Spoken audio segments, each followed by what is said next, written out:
ಮಂಡಿ ನೋವು ಮತ್ತು ದೇಹದ ಇತರ ಸಂಧಿಗಳಲ್ಲಿ ಊತ ಮತ್ತು ನೋವುಗಳಿದ್ದರೆ ಹೀಗೆ ಮಾಡಿ.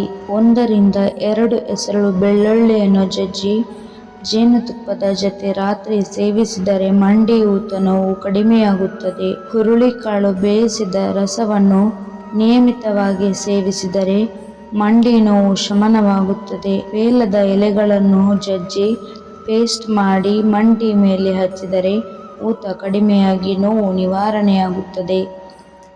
ಹಿಪ್ಪಲಿ ಪುಡಿಯನ್ನು ಎಳ್ಳೆಣ್ಣೆಗೆ ಹಾಕಿ ಹಿಪ್ಪಲಿ ಕರಕಲು ಆಗುವ ತನಕ ಕುದಿಸಿ ನಂತರ ಈ ಎಣ್ಣೆಯಿಂದ ಪ್ರತಿದಿನ ಮಂಡಿಗಳಿಗೆ ಮಸಾಜ್ ಮಾಡಿದರೆ ನೋವು ಕಡಿಮೆಯಾಗುತ್ತದೆ. ಮಂಡಿ ಮತ್ತು ದೇಹದ ಇತರ ಸಂಧಿಗಳಲ್ಲಿ ನೋವು ಊತ ಇದ್ದರೆ 1 ಚಮಚ ಚಕ್ಕೆ ಪುಡಿಯನ್ನು 2 ಚಮಚ ಜೇನುತುಪ್ಪ ಕಲಸಿ ಸೇವಿಸಿದರೆ ನೋವು ಗುಣವಾಗುತ್ತದೆ. ಕರ್ಪೂರ ಎಣ್ಣೆಯಿಂದ